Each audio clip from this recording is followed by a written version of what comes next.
My dear friends, tonight we embark on a deeper journey together, immersing ourselves in the heart of a sacred story from God's Word. We are drawn to the quiet hillsides near Bethlehem, to the solitary night watch of a young shepherd boy named David, long before he was king. The air around you grows still, cool, fragrant with thyme and damp earth under a canopy of ancient stars. Imagine, for a prolonged moment, walking those ancient paths alongside these figures of faith, feeling the dust beneath your feet, the sun on your skin, and witnessing these pivotal events unfold, events that have shaped generations. These narratives whisper of God's enduring presence and the quiet ways He prepares a heart. So, before we delve deeper into this expansive narrative, if these stories from Scripture resonate with your spirit and bring you comfort, I warmly invite you to like this reflection and subscribe to our channel.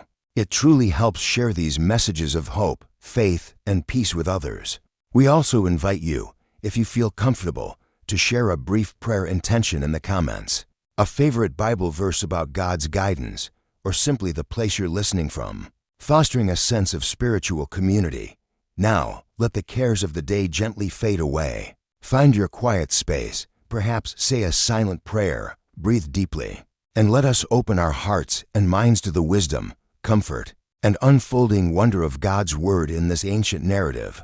You find yourself standing on the gentle slope of a hill overlooking the modest town of Bethlehem, a cluster of warm, dim lights in the deepening twilight. The sun has painted the western sky in hues of orange, rose, and deepening violet, a final, glorious flourish before surrendering the world to the dominion of the night. You are with young David, son of Jesse, not yet the warrior, not yet the king, but a shepherd, entrusted with the care of his father's flock.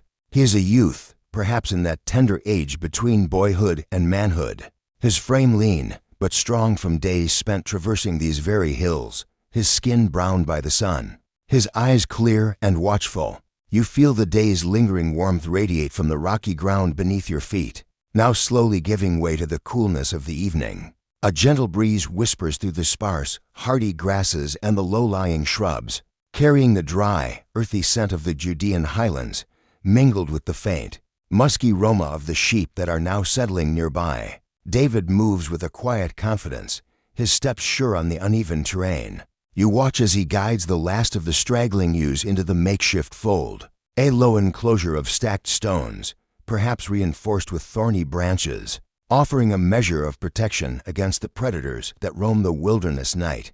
There is a tenderness in his touch as he nudges a reluctant lamb, a soft murmur in his voice that seems to calm the restless animals. This is his world, these hills his dominion, these sheep his charge. You sense within him a profound connection to this land, to these creatures, a responsibility that belies his youth. It is a weighty task, for the wilderness holds many dangers and a shepherd must be ever vigilant.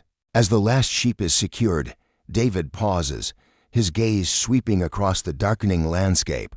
The familiar shapes of the hills are becoming silhouettes against the fading light, and the first, tentative stars are beginning to prick the vast, indigo canvas above. You feel the profound silence settling in, a silence that is not empty but full, alive with the subtle sounds of the approaching night.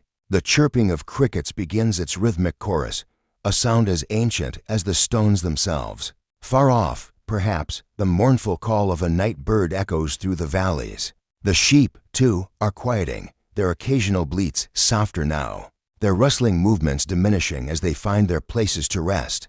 David finds a smooth, weathered rock near the opening of the fold, his shepherd's staff, worn smooth by his grip, resting beside him. He sits, and you feel invited to settle nearby, to become a part of this ancient vigil.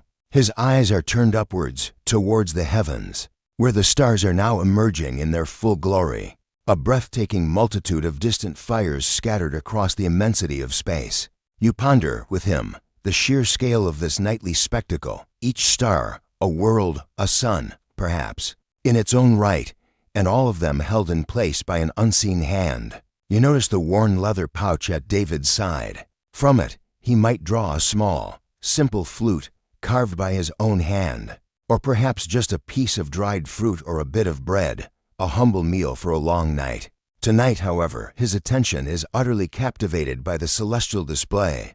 He is not merely seeing stars, you sense he is reading them, finding in their patterns and their brilliance a silent language, a testament to a power and a wisdom far beyond human comprehension. How small one feels, you reflect, under such a sky, yet how intimately connected to something vast and eternal. It is a humbling experience, one that can strip away the trivialities of the day and open the heart to deeper realities. David's lips move slightly, perhaps forming silent words of awe, or maybe the first stirrings of a melody, a shepherd's song inspired by the majesty surrounding him. The air grows cooler now, and you might imagine David pulling his rough woolen cloak a little tighter around his shoulders.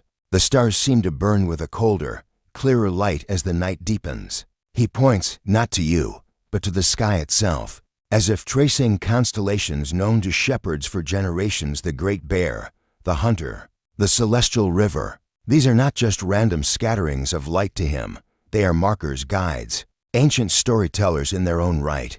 They speak of seasons, of order, of a divine artistry that painted this canvas.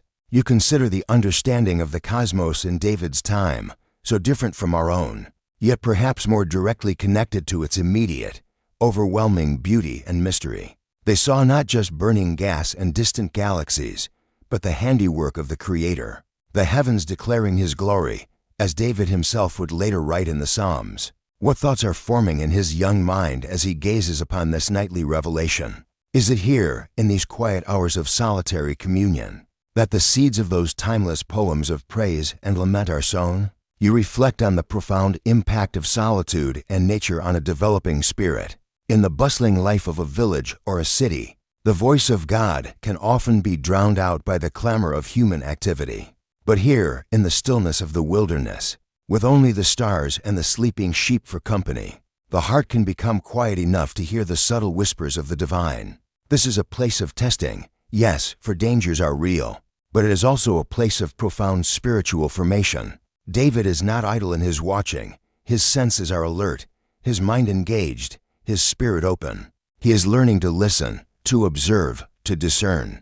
These are skills essential not only for a shepherd but for anyone who would seek to understand the ways of God. One wonders how many nights like this he has already spent, how many sunrises he has greeted from these lonely vigils, each one adding a layer to his understanding, his faith, his character. The moon begins its ascent, a sliver at first, perhaps, or maybe a fuller orb, casting a gentle, silvery light over the landscape. Shadows lengthen and shift, transforming familiar rocks and bushes into mysterious shapes. This play of light and shadow can be unsettling, for it is in the darkness that unknown threats often lurk. Yet David seems at peace, his posture relaxed but attentive. His trust is not in the strength of the stone enclosure alone, nor solely in his own youthful prowess, but in something or someone greater. You sense a nascent faith, a growing reliance on the unseen protector who watches over both shepherd and flock. This period of his life, so often overlooked in the grand narrative of his kingship, is perhaps one of the most crucial. It is here, in the crucible of the wilderness, that the heart of a king according to God's own heart is being forged. A king who would understand the needs of his people, because he first understood the needs of his sheep.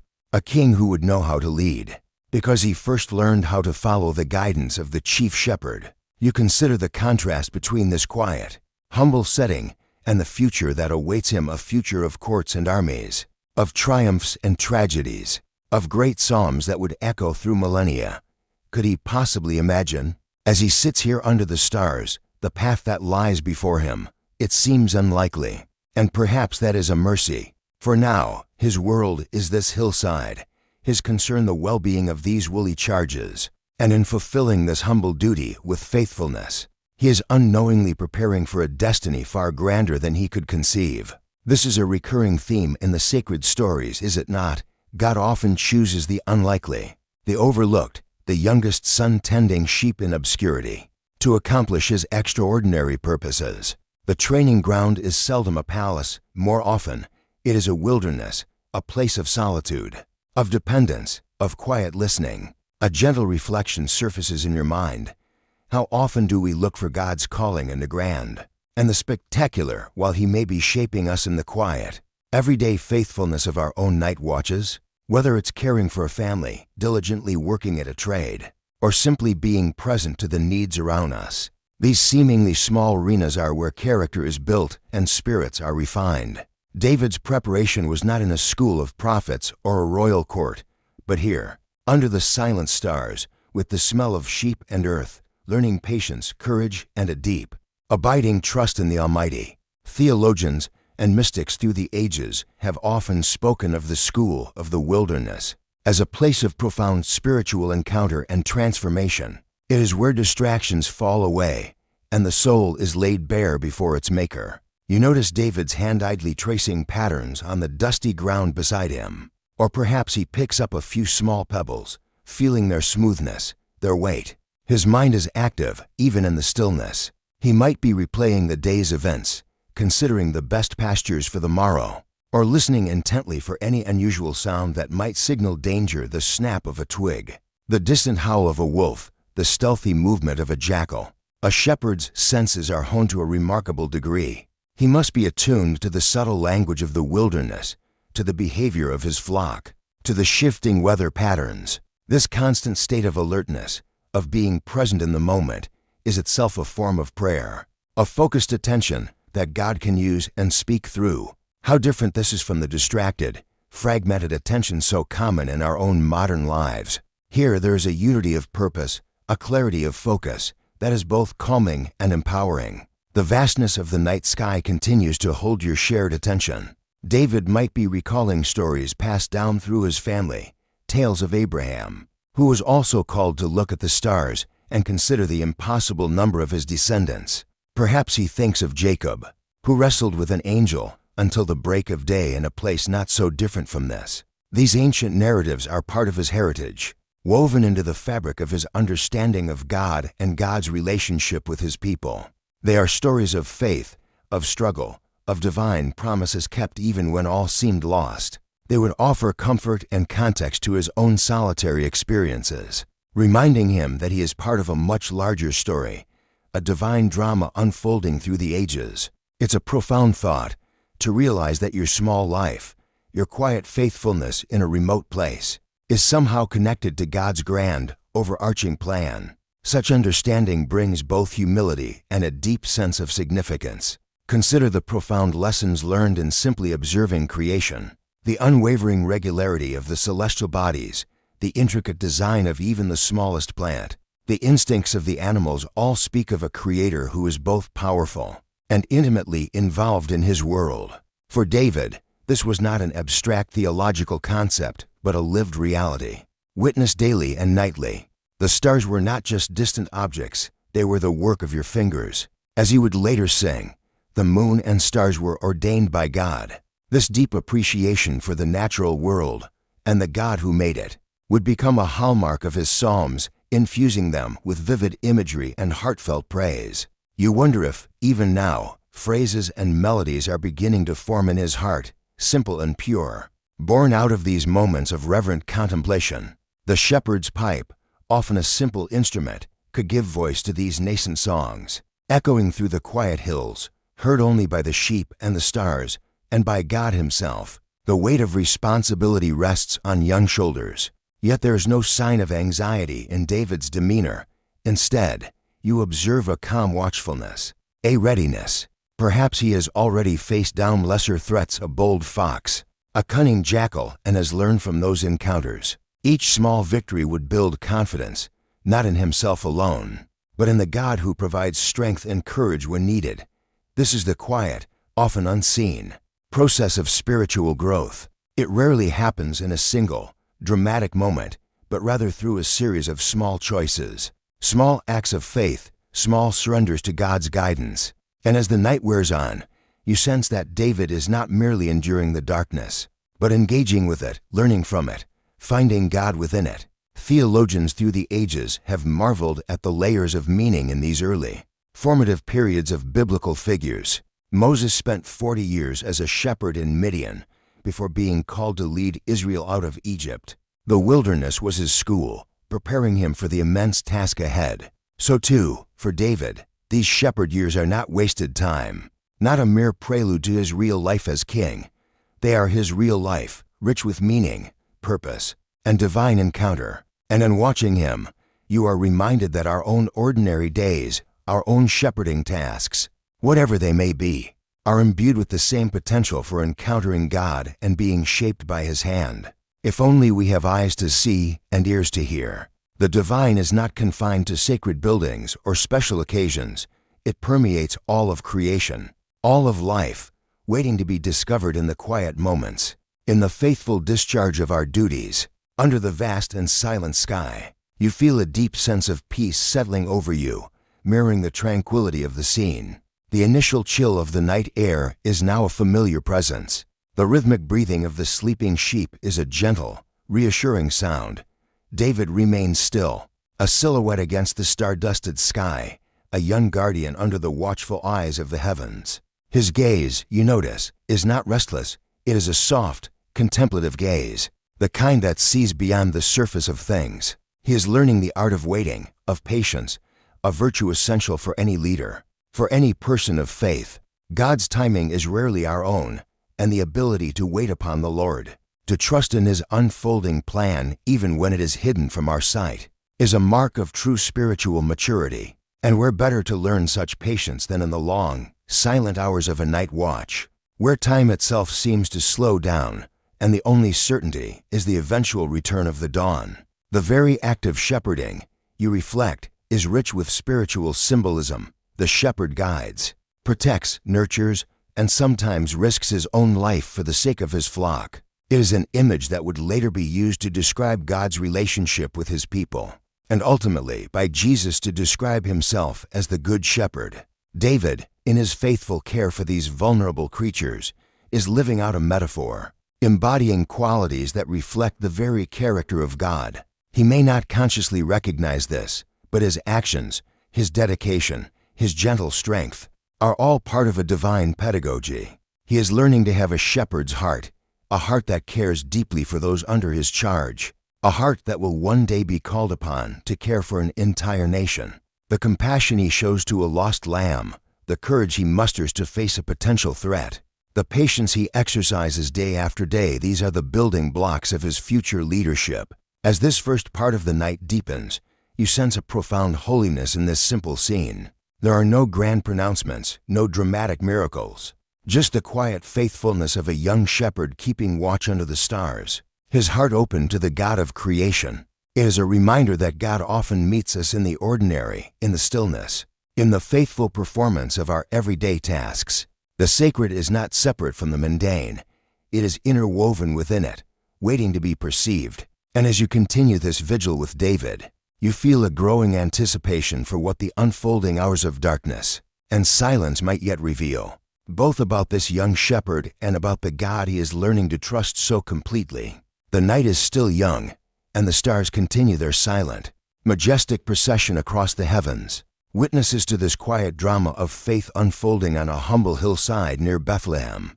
The air is pure, the quiet profound, and in this sacred space, you feel an invitation to listen, to simply be, and to let the peace of God, which surpasses all understanding, begin to settle deeply within your own spirit, much like it must have settled into the young heart of David. The night deepens around you, a profound, velvet darkness that seems to absorb all sound, all light, save for the distant, unwavering gaze of the stars and the gentle luminescence of the moon.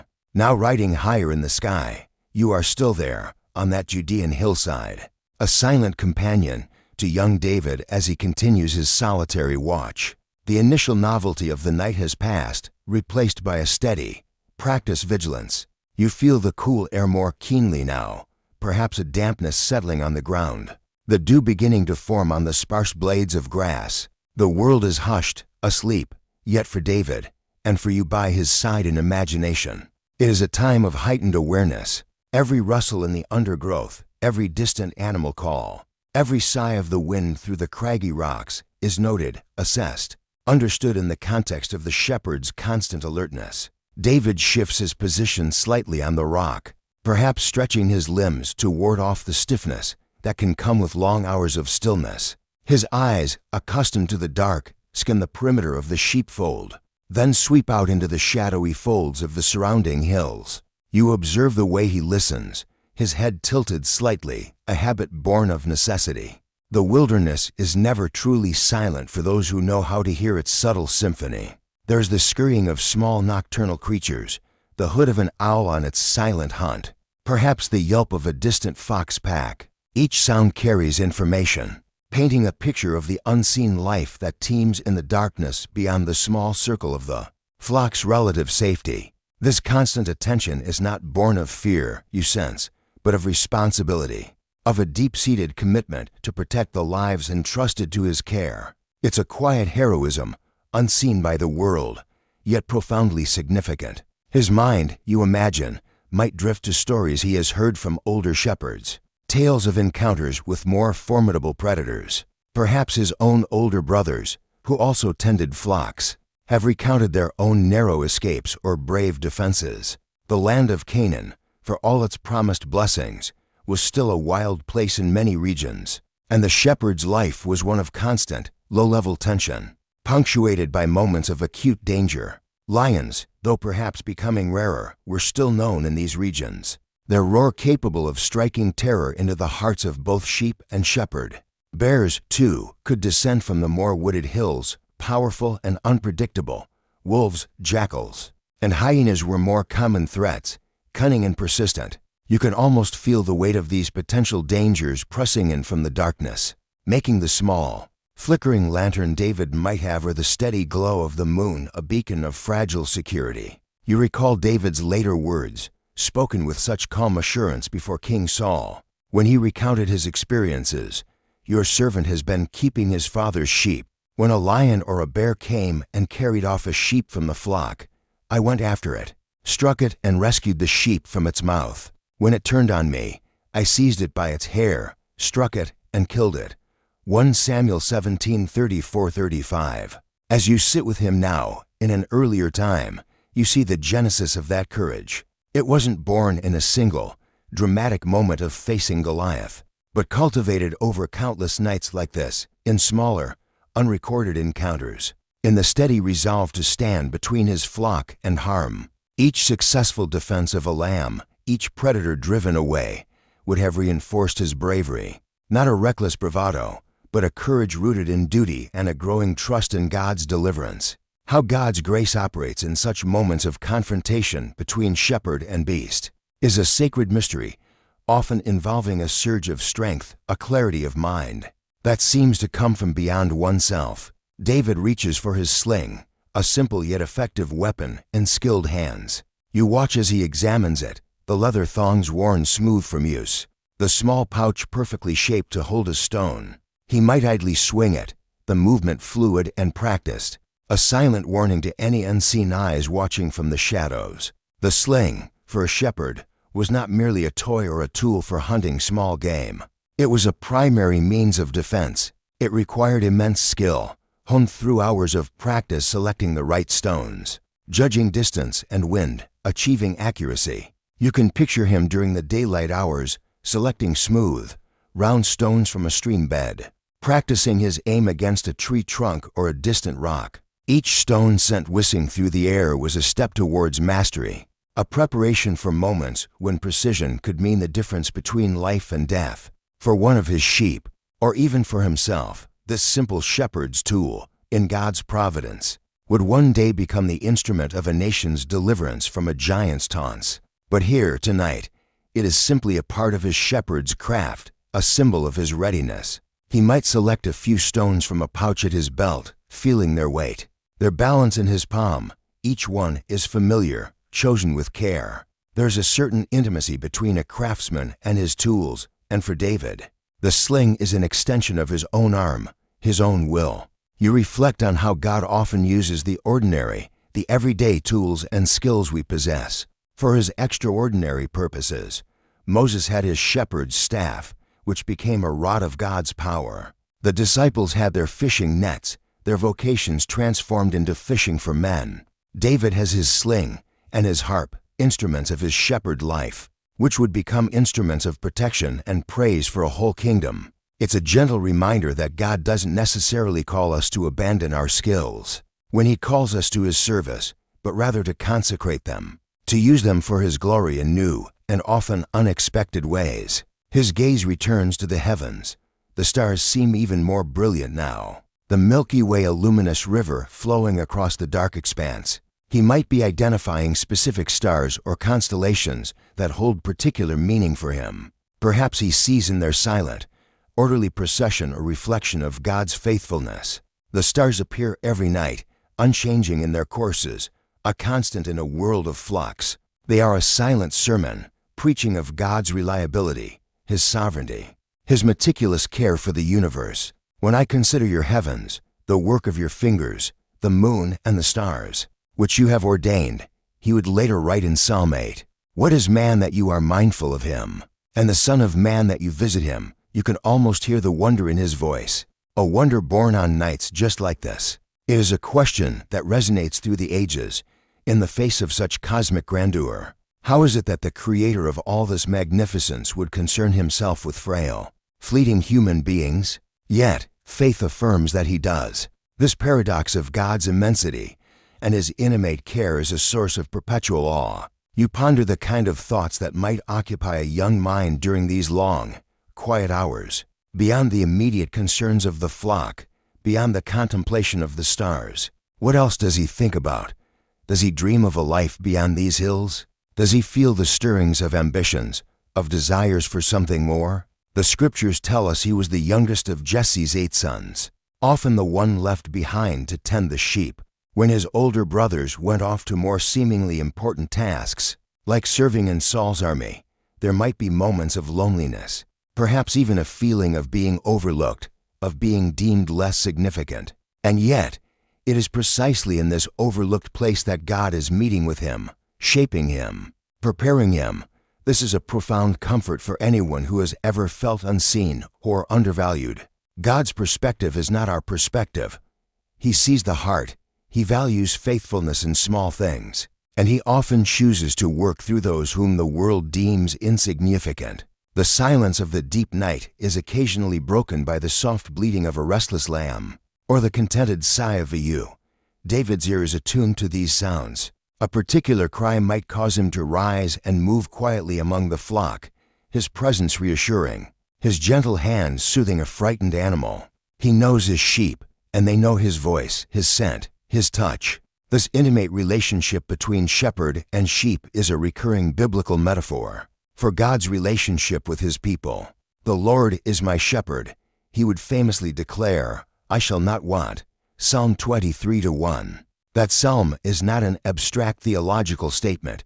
It is born from lived experience, from countless days and nights spent embodying the very care He attributes to God. He knows what it means to lead sheep to green pastures and still waters, to protect them from harm, to guide them with rod and staff. And because He knows this from the shepherd's perspective, He can trust it from the sheep's perspective.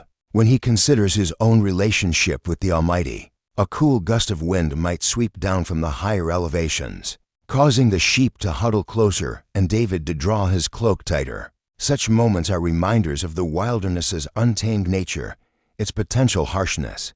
It is not a romanticized, idyllic setting, but a place where survival depends on skill, endurance, and often a desperate reliance on God. You think about the raw honesty that such an environment can cultivate in a person's faith. There is little room for pretense or superficial piety. When you are facing the elemental forces of nature and the threat of predators, prayer becomes not a polite formality, but a heartfelt cry for help, for guidance, for protection. Worship becomes not a structured ritual, but a spontaneous outpouring of gratitude for deliverance, for the beauty of a sunrise after a long night, for the simple gift of life. These are the kinds of authentic spiritual experiences that shape a soul, forging a faith that is both resilient and deeply personal. You consider the historical context.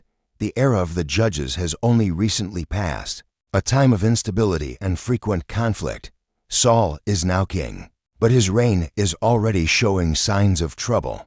The Philistines are a persistent threat along the coast and in the valleys. The nation of Israel is still finding its footing. In this larger drama, David's nightly vigil on a remote hillside seems a very small, insignificant thing. Yet, God's plans often mature in secret. away from the centers of power and influence. While kings and armies clash, while prophets speak to the nation, God is quietly at work in the heart of a shepherd boy, preparing him for a role he cannot yet imagine. This is the mystery of divine providence, the way God weaves together the grand sweep of history with the intimate details of individual lives. The Lord does not see as man sees, the prophet Samuel would be told. For man looks at the outward appearance, but the Lord looks at the heart. 1 Samuel 16:7. And it is here, in the crucible of the shepherd's field, that David's heart is being proven and purified. A subtle shift in the atmosphere might occur. Perhaps the moon is momentarily obscured by a passing cloud, plunging the landscape into deeper shadow. Or maybe an unfamiliar sound, closer this time, causes David to tense, his hand instinctively reaching for his staff or his sling. In such moments, you feel a prickle of apprehension yourself. The peace of the night is fragile, easily disturbed. What would he do if a real threat materialized? His later testimony suggests a proactive courage, a willingness to engage the danger directly rather than abandon his charge. This is not the rashness of youth, but the calculated bravery of one who knows his duty and trusts in a strength beyond his own. You imagine him standing firm, his voice perhaps a low growl to warn off a prowling jackal, or a sudden shout and a well-aimed stone to deter a bolder predator. These are moments when faith is not just a belief, but an action, a courageous step into the unknown, trusting that God will be with him. How many of us, you ponder, are called to exercise a similar courage in our own lives, in circumstances that may not involve physical predators, but perhaps moral challenges, spiritual battles, or the need to stand up for what is right in the face of opposition? David's example reminds us that true courage is not the absence of fear, but the willingness to act despite it, driven by a higher purpose and a deeper trust. And this courage is often cultivated in small, everyday acts of faithfulness, long before the major tests arrive. Each time he chose vigilance over weariness, responsibility over comfort. He was strengthening the muscle of his moral and spiritual resolve. The stars continue their silent, majestic journey across the sky. David might have names for some of them, names passed down through generations of shepherds who used these celestial beacons to navigate the wilderness and mark the passage of time. He might observe the slow wheeling of the constellations around the North Star, a fixed point in the ever-changing heavens, a symbol, perhaps, of God's unchanging nature in a world of constant motion. There's a profound theology written in the night sky, a message of order, grandeur, and mystery. And David is a keen student of this divine text. His psalms are filled with celestial imagery, reflecting a mind that has spent countless hours in contemplation of God's handiwork. The heavens declare the glory of God, the skies proclaim the work of his hands. Day after day they pour forth speech, night after night they reveal knowledge. Psalm 19 1-2. This is not poetic fancy, it is a lived reality for him. The universe is speaking, and he is listening. You reflect on the different ways God communicates with humanity. Sometimes it is through dramatic events, through prophets, through sacred writings, but often it is through the quiet witness of creation, through the inner voice of conscience, through the gentle promptings of the Holy Spirit. David seems attuned to these more subtle forms of divine revelation. His heart is not hardened by cynicism or distracted by worldly ambitions. It is soft, receptive, open to the wonder and mystery of God's presence in the world around him. This openness is a key to his spiritual depth. He is not just a skillful shepherd or a brave youth. He is a seeker, a worshiper, a soul in communion with its Creator. Consider the texture of the silence now. It is not an empty void, but a living presence, full of unspoken meaning. In such profound quiet, one can begin to hear the deeper rhythms of life, the subtle currents of the Spirit. For David, this silence is not a cause for loneliness, but an invitation to intimacy with God. It is in these solitary hours that his most personal prayers are uttered, his most heartfelt songs composed, his deepest questions pondered. He is learning to be comfortable in his own company and in the company of God. This is a precious gift, one that many in our noisy, frantic world never discover. The ability to find peace and renewal in solitude is a mark of inner strength and spiritual maturity. While interpretations, may vary on the exact nature of his youthful spiritual experiences. The core message of his deep, personal relationship with God, nurtured in these lonely watches, shines through the narratives of his life and the beauty of his psalms. The night wears on, each are marked by the slow procession of the stars. David's vigil is unwavering. He is a picture of faithfulness, of quiet dedication to his task. He is not seeking recognition or reward. He is simply doing what needs to be done, with all the skill and courage he possesses. And in this humble service, he is becoming the man God intends him to be. You are witnessing a sacred process of formation, hidden from the world, yet profoundly significant in the unfolding of God's redemptive plan. The lessons learned on these starlit hills of courage, of responsibility, of trust in God, of the beauty of creation, of the comfort of the divine presence will stay with him for the rest of his life, shaping his reign as king and inspiring his immortal songs of praise. And as you continue to share this watch, you feel a sense of gratitude for this glimpse into the hidden life of one of God's chosen servants. A life that reminds us that the most important work is often done in secret, in quiet faithfulness, under the watchful gaze of the eternal stars. The air is still, the sheep are safe, and the young shepherd keeps his watch, his heart turned towards the heavens, listening. The night has reached its zenith, that profound hour when the world outside the small circle of your awareness seems to have dissolved into an ocean of darkness and silence. You are in the heart of the Judean wilderness, alongside young David, who remains steadfast at his post. The moon, if it was full, now casts long, sharp shadows, or if it is a new moon, the stars blaze with an almost fierce intensity, undiluted by any competing light. The air is at its coolest now, carrying a hint of the dew that has settled heavily on the sparse vegetation. You can smell the damp earth, the slightly oily scent of wool from the sleeping flock, and the distant, clean fragrance of desert herbs crushed underfoot earlier in the day.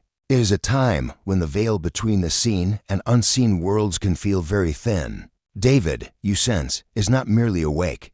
He is deeply immersed in the atmosphere of the night. This is not just a duty to be endured, but a space for being. His physical senses are alert, but his inner world is equally, if not more, active. It is in these deepest hours of the night, when the distractions of the world are utterly silenced, that the soul can truly commune with itself and with its Creator. You imagine him humming softly, a wordless tune that rises and falls with the rhythm of his breath, a melody born from the quiet spaces in his heart. Perhaps he taps out a gentle rhythm on his knee or on the smooth wood of his staff. These are the nascent stirrings of the psalmist, the first tender shoots of that extraordinary gift of song that will one day pour forth to comfort and inspire millions. His songs now are not for public performance, not for acclaim, but for his own solace, for the ears of his sleeping flock, and for the God who inhabits the praises of his people.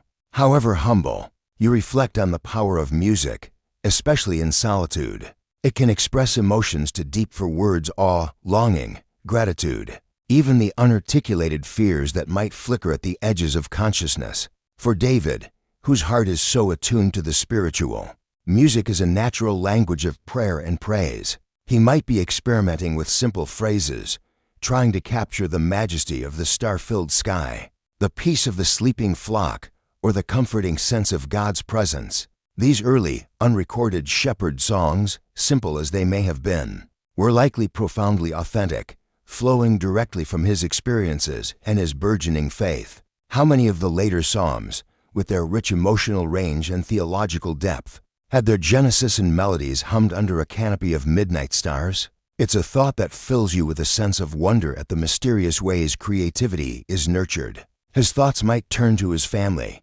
back in the relative comfort of their home in Bethlehem. He is the youngest, the one often tasked with the solitary, less glamorous work of shepherding. Does he sometimes feel a pang of longing for the warmth of the family circle, for the companionship of his brothers? Perhaps. Yet, there's also a unique freedom in this solitude, a space to be fully himself, away from the expectations and dynamics of a large family. Here, under the impartial gaze of the stars, he is simply David, a young man learning to find his strength and his identity in his relationship with God. Many spiritual traditions emphasize the importance of such periods of aloneness for deep self-discovery and communion with the divine.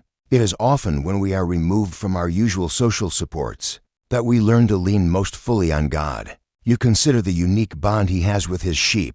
They are utterly dependent on Him for their safety, their sustenance, their guidance. He knows their individual quirks, their needs, their vulnerabilities. This daily, nightly responsibility for such helpless creatures must cultivate a deep sense of compassion and care within Him. He is their protector, their provider, their leader, and in fulfilling this role, He is unknowingly mirroring the very attributes of God as the shepherd of Israel. He tends His flock like a shepherd. He gathers the lambs in His arms and carries them close to His heart. He gently leads those that have young. Isaiah 40:11. David is living out this imagery. The tenderness required to handle a newborn lamb, the patience needed to guide a stubborn ewe, the courage demanded to face down a predator, all these are shaping his heart, making it more like the shepherd heart of God. This is a profound theological insight woven into the fabric of his everyday life. God is not just teaching him about shepherding. God is teaching him through shepherding about the very nature of divine love and care. The profound stillness of this hour invites deep reflection. You might ponder with David the nature of God Himself. Is God distant and aloof, an unmoved mover who set the stars in their courses and then stepped away? Or is He intimately present, aware of the smallest details of His creation, concerned for the well-being of a shepherd boy and his flock on a lonely hillside? David's later Psalms leave no doubt about his conviction. God is profoundly personal, intimately involved, a refuge, a strength, a very present help in trouble. This conviction was not learned in a classroom, but forged in the crucible of experiences. Like this night watch, when you are alone in the vast darkness, with only your faith to cling to, the reality of God's presence becomes not a doctrine to be debated, but a lifeline to be grasped. You might imagine David recalling stories of God's faithfulness to his ancestors, tales that form the bedrock of his people's identity. Abraham, called to leave his home and journey to an unknown land, trusting in God's promise. Isaac, spared on Mount Moriah. Jacob, wrestling with God and receiving a new name.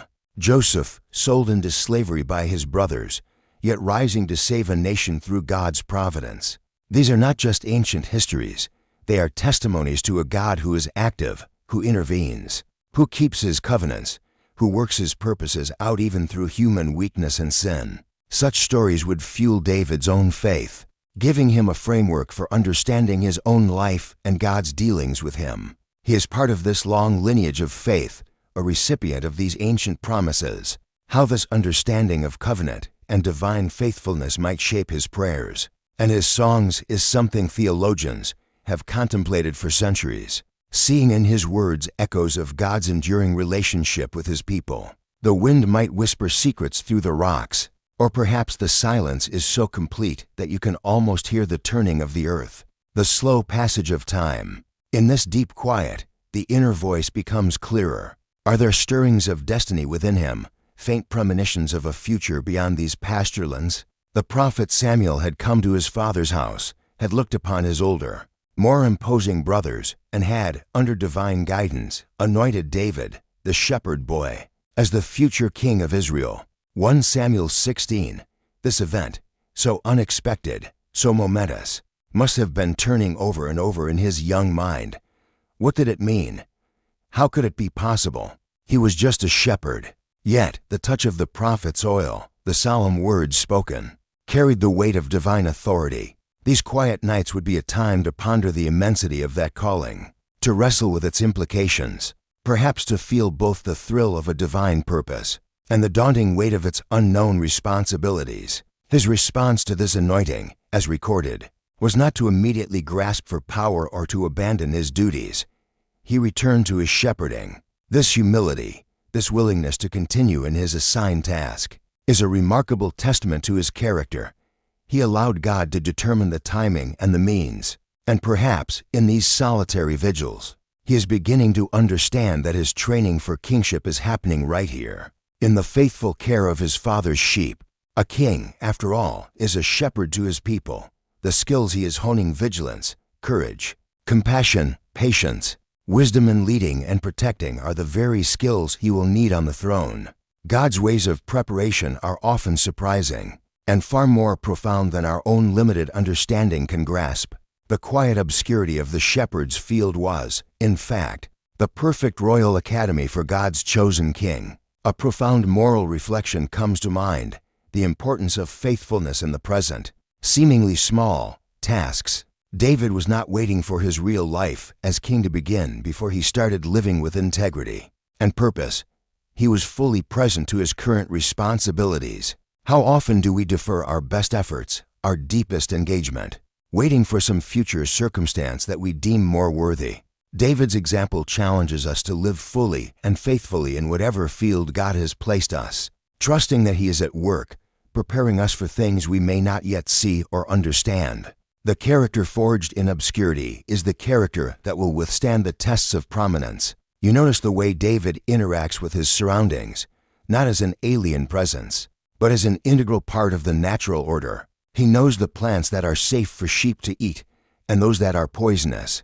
He can read the signs of changing weather in the sky and the wind. He understands the habits of the wild creatures, both predator and prey.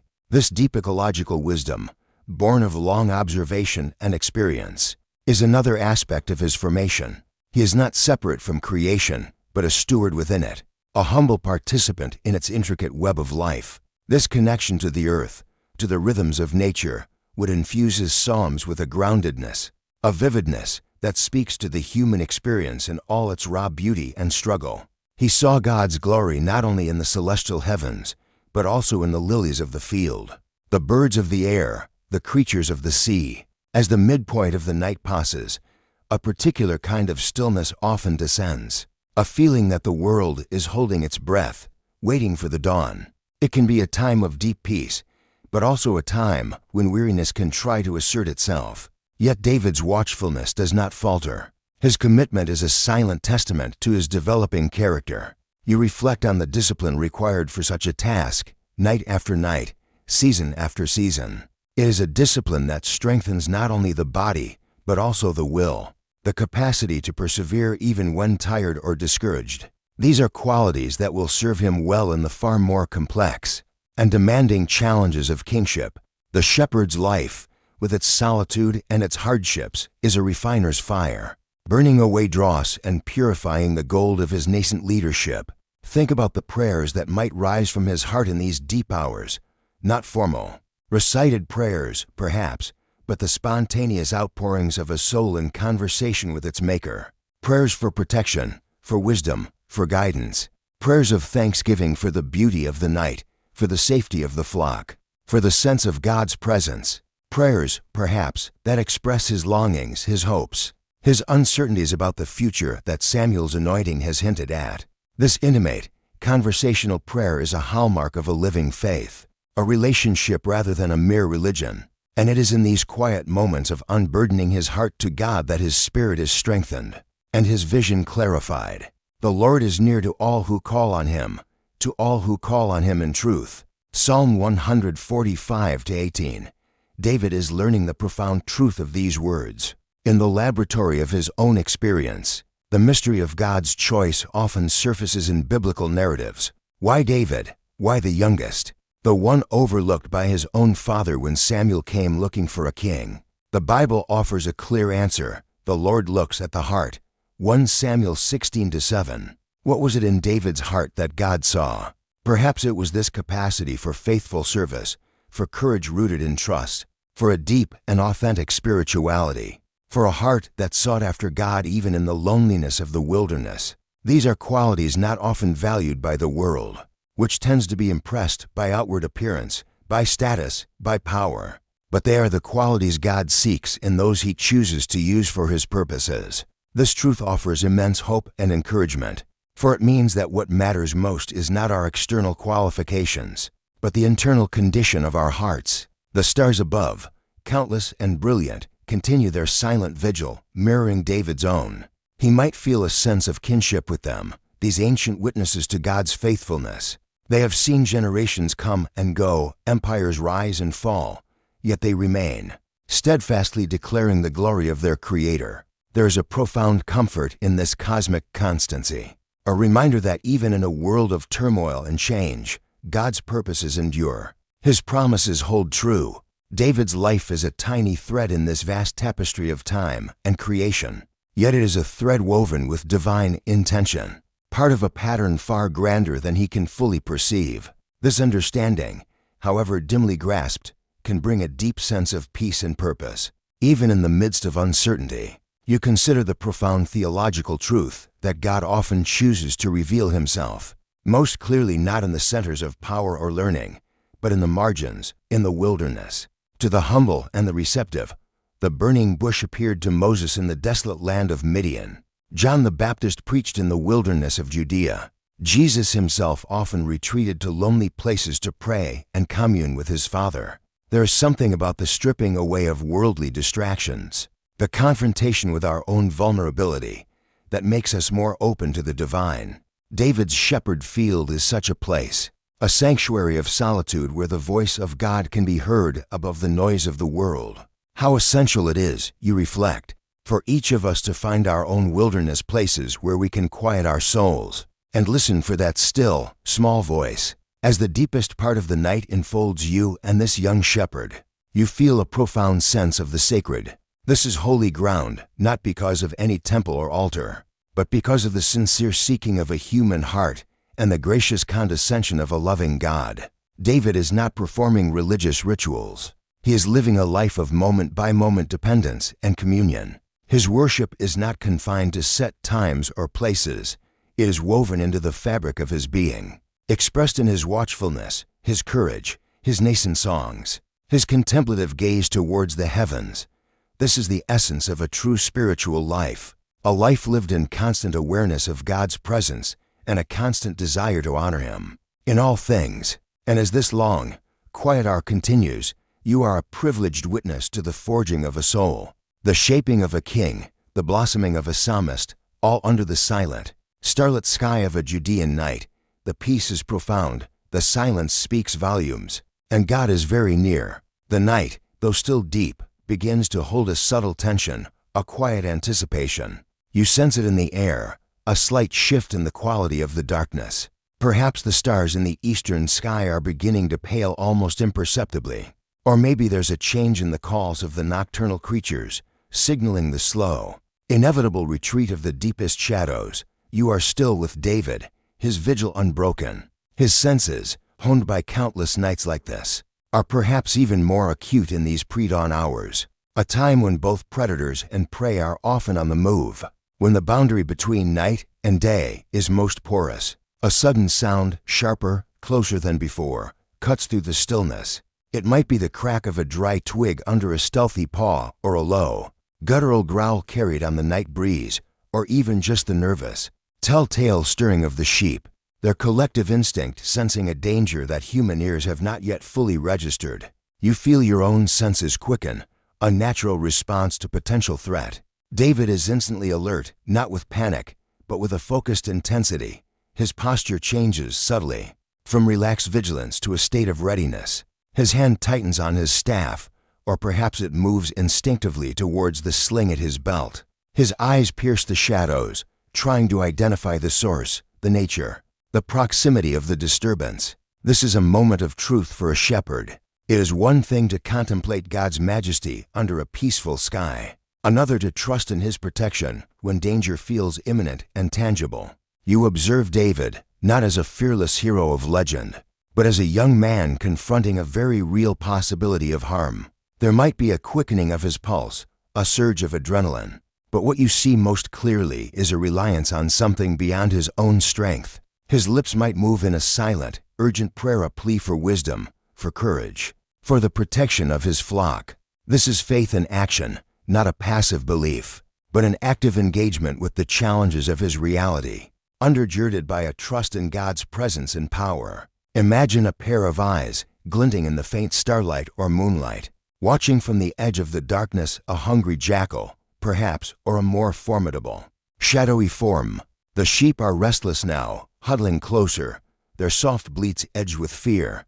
David rises slowly, deliberately, making himself a clear barrier between his flock and the unseen threat. He might utter a sharp command, a warning shout intended to intimidate the prowler, or he might begin to move purposefully towards the area of the disturbance, his staff held ready.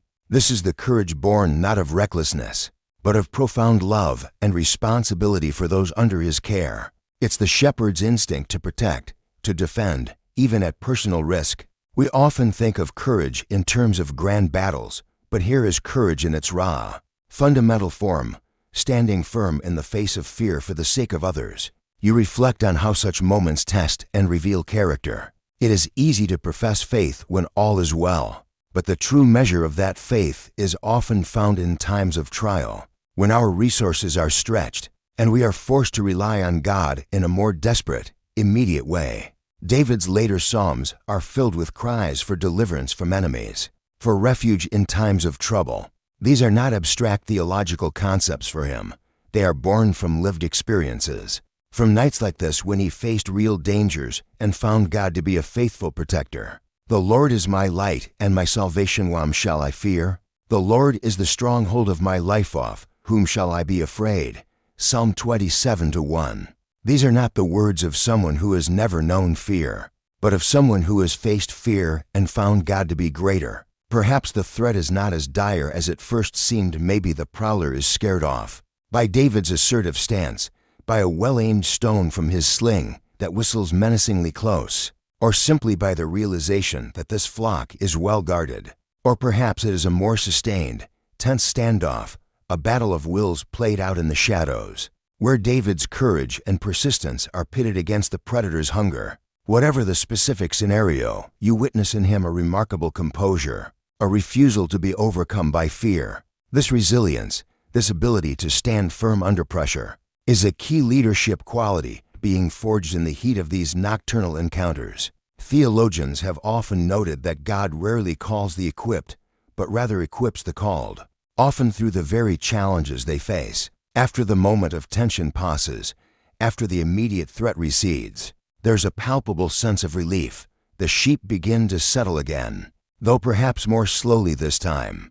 David, too, might take a deep breath, his body still humming with the residue of adrenaline. It is in these aftermaths, you consider, that gratitude often flows most strongly. Deliverance from danger has a way of clarifying what is truly important, of stripping away and defocusing the heart on the source of its strength and safety. His earlier, gentle hums might now transform into a more fervent, if still quiet, song of thanksgiving. He might reach for his simple flute, if he carries one, and pour out his relief and gratitude in a melody that speaks of God's faithfulness. This is where the shepherd song's aspect of his night watch comes alive. Music becomes not just a pastime, but a vital means of processing experience, of expressing deep emotion, of reaffirming faith.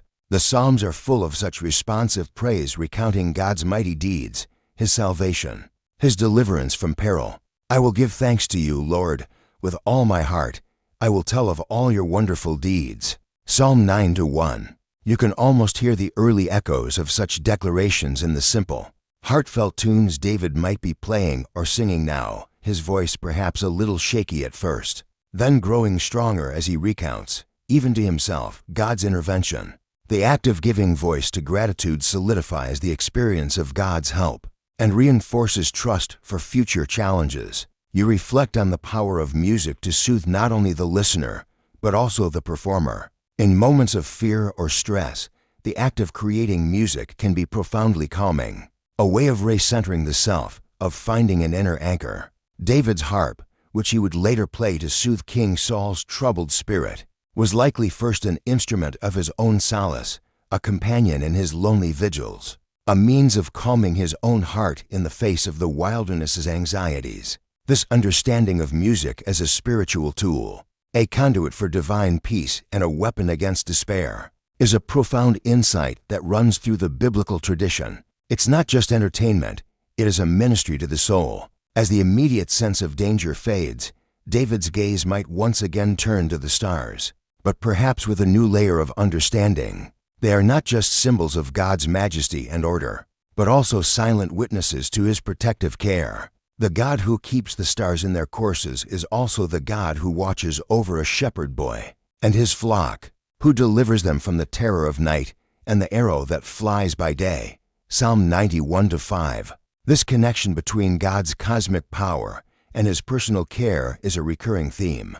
In David's spirituality, he sees no contradiction between the God of creation and the God of personal salvation. They are one and the same. This integrated worldview, where the grand and the intimate aspects of God's nature are held together, is a mark of mature faith. You ponder the different ways people respond to fear. Some are paralyzed by it. Others react with anger or aggression. Still others try to ignore or deny it. David's response seems to be a combination of courage, wisdom, and a deep reliance on God. He doesn't ignore the danger, nor is he foolhardy. He assesses the situation, takes appropriate action, and trusts God for the outcome. This balanced approach is something many leaders and individuals struggle to achieve. It requires both practical skill and spiritual grounding. The wilderness, with its constant, low-level threats, is an excellent teacher of this kind of practical faith. How often, in our own lives, are we faced with predators of a different kind: fear of failure, anxiety about the future, the threat of relational conflict, the pressure of overwhelming responsibilities? David's example encourages us to face these challenges not with bravado or despair, but with a courage that is rooted in a deep trust in God's sufficiency. The cultural context of shepherding in ancient Israel included a deep understanding of God. As the ultimate shepherd of his people, the patriarchs were shepherds. Moses was called from shepherding. This imagery was deeply ingrained in the national consciousness. So, when David acted as a good shepherd, he was not only fulfilling his practical duties, but also embodying a powerful spiritual archetype. He was, in a small way, reflecting the character of Yahweh, the covenant God of Israel, who had promised to care for his people as a shepherd cares for his flock. This deeper layer of meaning would have added significance to his actions, even if he was not fully conscious of it at the time. Many have reflected on how these experiences would prepare him to understand his role as king, not as a despot, but as a shepherd responsible for the well-being of God's people, Israel. The sky is definitely beginning to change now. A faint, almost imperceptible lightening is visible in the east.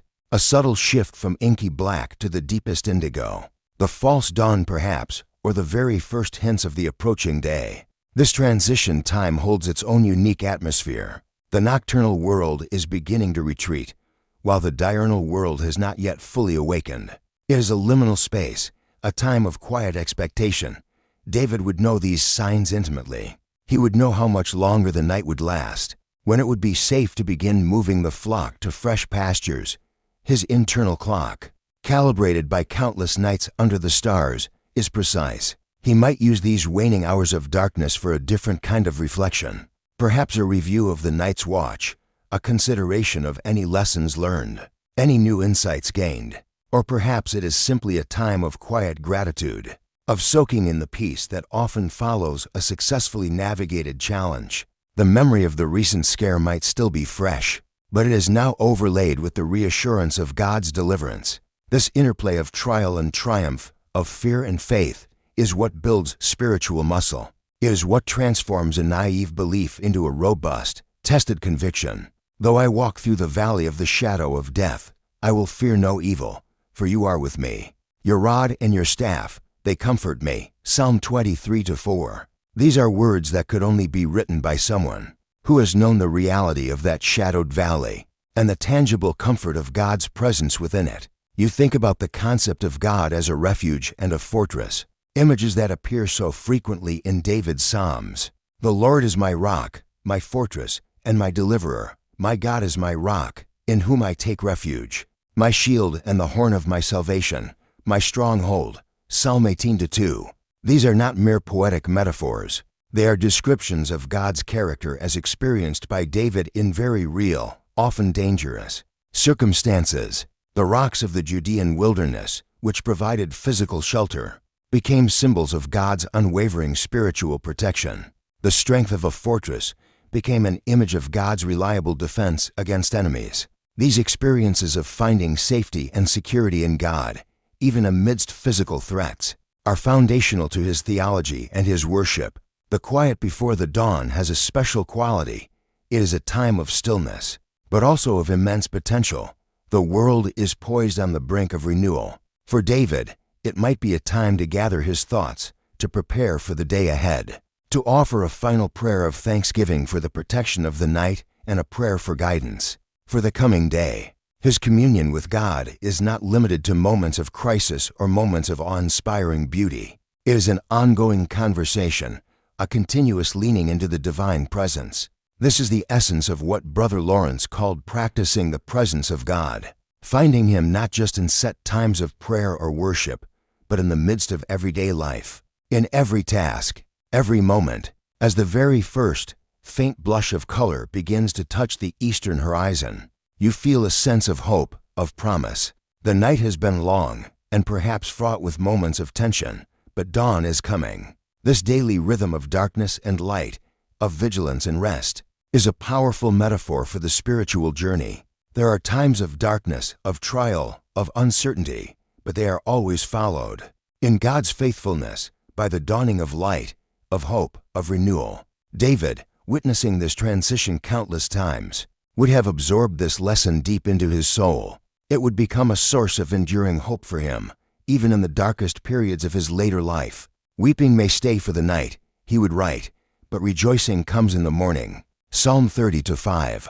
This is not wishful thinking. It is a conviction born from the lived experience of God's unwavering faithfulness, witnessed in the reliable return of the dawn after every night watch. The responsibility of the night watch is nearing its end, but David's attentiveness does not wane. The pre-dawn hour can still hold dangers.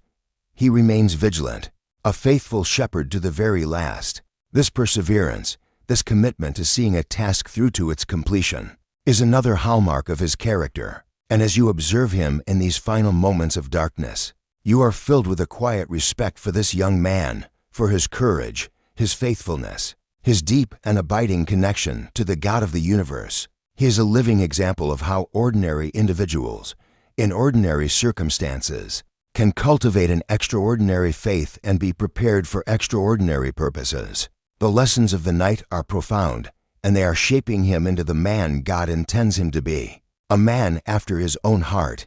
The mystery of how God's Spirit guides and strengthens in moments of fear and uncertainty is a theme that resonates throughout Scripture, reminding us that true strength is found not in self-reliance, but in divine dependence. The eastern horizon is now a soft band of pearly gray, tinged with the faintest rose and lavender. The brightest stars are beginning to fade, surrendering their nightly reign to the approaching monarch of the day. You feel a distinct shift in the atmosphere. The air is still cool, but it carries a new energy, a sense of awakening. You are with David as he witnesses this daily miracle, the triumphant return of light after the long dominion of darkness. His night watch is drawing to a close, but his duties as a shepherd are about to transition into a new phase. You see him rise, stretching his limbs, perhaps a little stiff from the long hours of sitting and watching, but alert and ready for the day. His gaze sweeps over the flock, now beginning to stir more actively. The sheep, too, seem to sense the change, their soft bleats and rustlings creating a gentle chorus of awakening. David moves towards the opening of the stone fold, his staff in hand. He unfastens whatever simple gate or barrier was in place, and with a familiar call, a specific intonation that his sheep recognize, he begins to lead them out. It is a picture of gentle authority, of trusted leadership.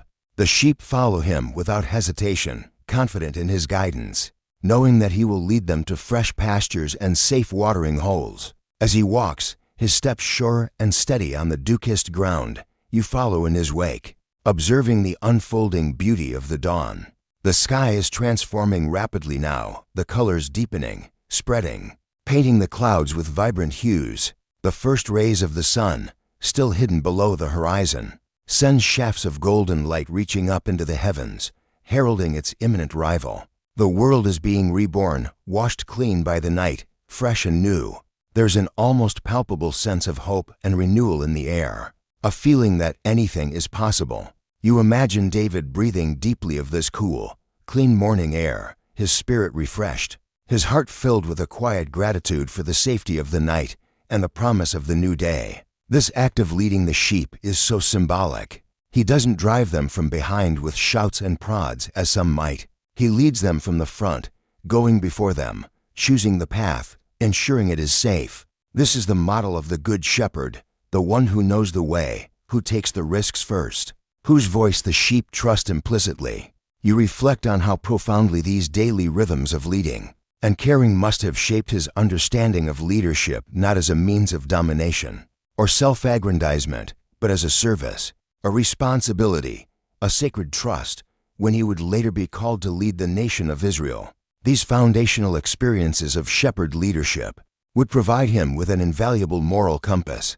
He understood, from the ground up, what it meant to care for a flock, to guide them, to protect them, to provide for their needs. The path he chooses might be a well-worn track, familiar from countless previous mornings, or perhaps he is seeking out a new area, guided by his knowledge of the land and the signs of recent rainfall that might have brought fresh growth. He moves with an unhurried confidence, his eyes scanning the terrain ahead, always watchful.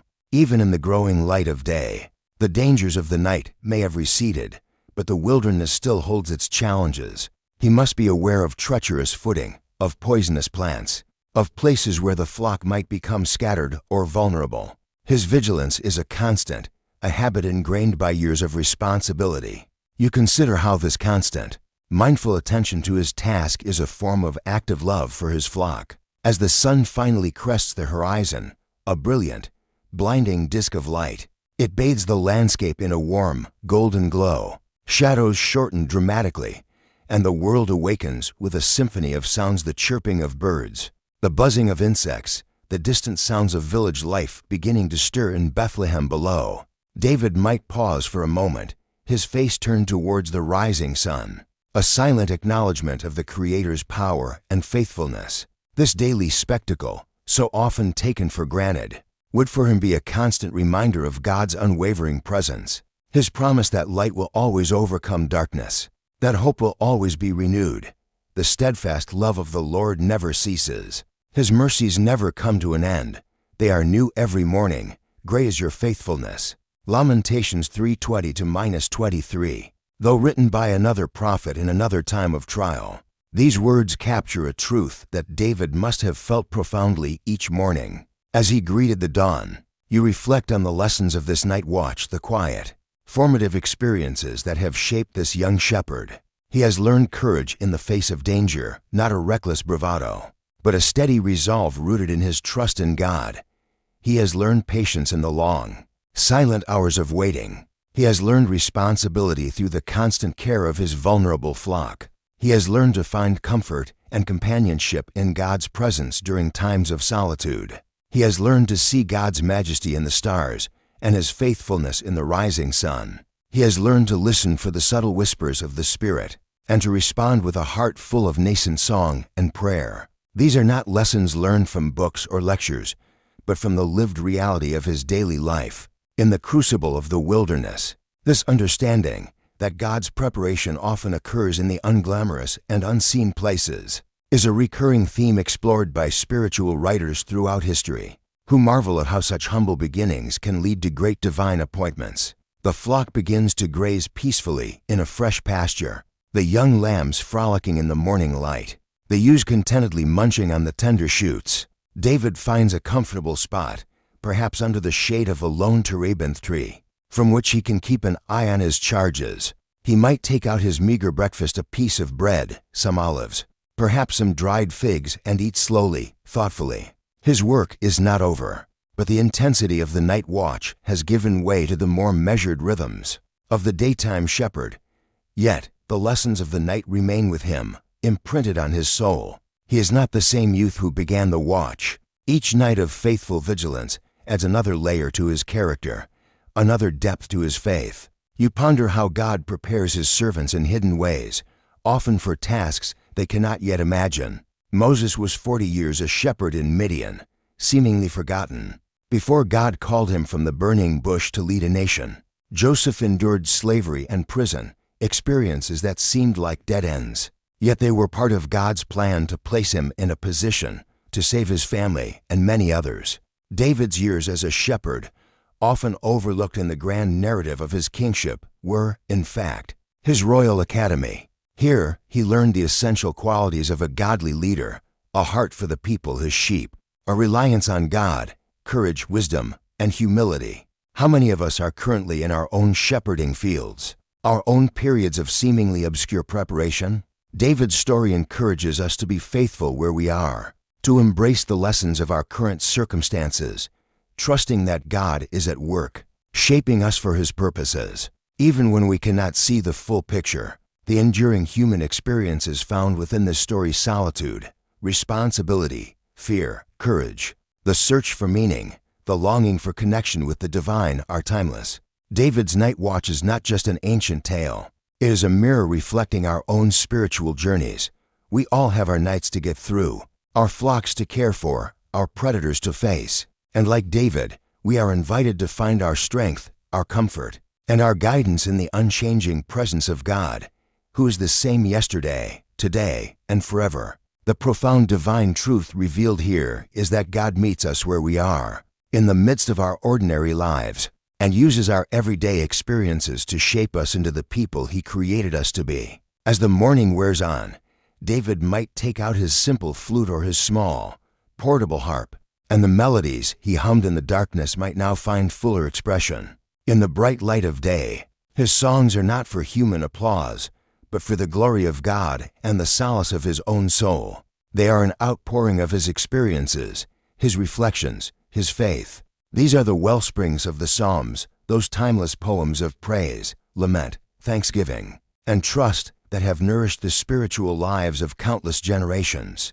You are witnessing, in a sense, the birth of the Psalter, not in a scribe's study, but in the open air, from the heart of a shepherd boy who loved God and found his presence in the beauty and challenges of creation. While there are diverse interpretations within faith communities regarding the precise timing and authorship of each psalm, the spirit of David, the shepherd king, undoubtedly animates much of this sacred collection, reflecting a life lived in intimate, often raw, communion with God. The image of young David, the shepherd, faithfully tending his flock, his heart attuned to God, is a powerful and enduring one. It speaks of a faith that is not abstract or theoretical, but lived, practical, and deeply personal. It reminds us that true greatness, in God's eyes, is often found in humble service, in quiet faithfulness, in a heart that seeks after him above all else. The lessons David learned during his night watches: courage, compassion, reliance on God.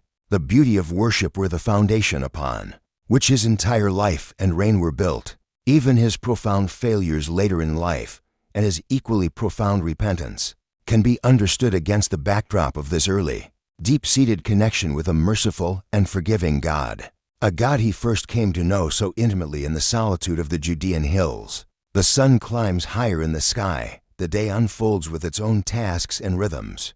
David's night watch is over, but its impact lingers, a quiet strength, a deep-seated peace. He is a young man being prepared, unknowingly, for a destiny far greater than he can currently conceive. But for now, he is content to be a faithful shepherd, leading his flock, his heart filled with the songs and stirrings of a divine encounter. You feel a sense of profound peace as you contemplate this scene. The cares of your own day may still be waiting, but for this extended moment, you have journeyed to a place of quiet faith, of starlit wonder, of divine presence. You have walked, in spirit, with young David, and perhaps you have been reminded of the ways God is quietly at work in your own life, preparing you, guiding you, loving you.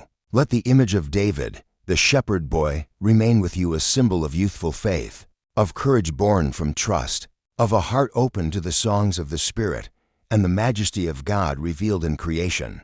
May his story inspire you to find your own night watches of quiet communion, to listen for God's voice in the stillness, and to serve faithfully in whatever field he has placed you. For it is often in the most unexpected places, in the most humble of tasks, that God meets us and shapes us for his glorious purposes. The sacred mystery of how God's grace prepares a soul for its unique calling is a testament to his intricate wisdom and profound love, a truth that continues to inspire awe and humble reflection across generations. As the day now fully embraces the land, you carry with you the peace of the shepherd's field. and the enduring wonder of a God who notices, who calls, and who faithfully prepares those who open their hearts to Him.